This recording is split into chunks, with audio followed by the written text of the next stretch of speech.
Bona nit a tothom. Avui, en la segona temporada dels Poetes Catalans, parlarem Maria Manet i Cisa. Soc la Samantha Vega, alumna de català d'aquest centre. Maria Manet va néixer a Barcelona l'any 1898 i va morir a la mateixa ciutat l'any 1988. Va ser un poeta prosista, crític literari, memorialista, traductor i activista cultural. Home clau de la cultura catalana del segle XX. De formació noucentista, evolucionària, després cap al simbolisme i a la poesia pura. La seva obra en prosa completava la seva activitat poètica. Com a traductor, és responsable de la incorporació al català de grans clàssics com Yeats, Percy B. Shelley, Dylan Thomas, William Blake, Emily Dickinson, Samuel Taylor Coleridge i, a més, poesia xinesa i japonesa.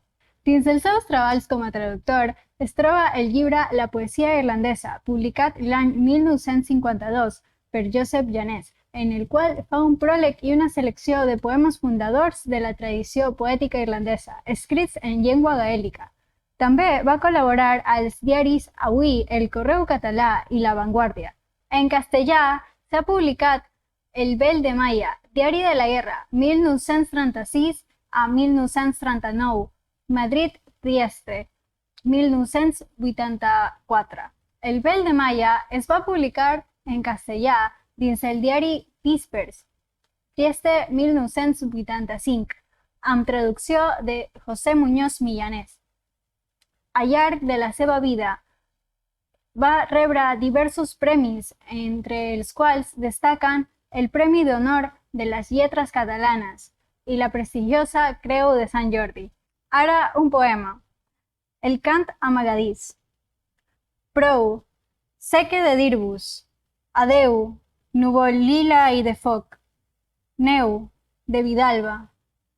El temps de l'home és breu i la posta de sol es confon amb la claror de l'alba. Però espero que un dia veure, renovada i més llarga, la terra pot ser encara hi haurà rosat el presseguer i encara la mel d'or adormida a la guerra. Merci, fins la propera.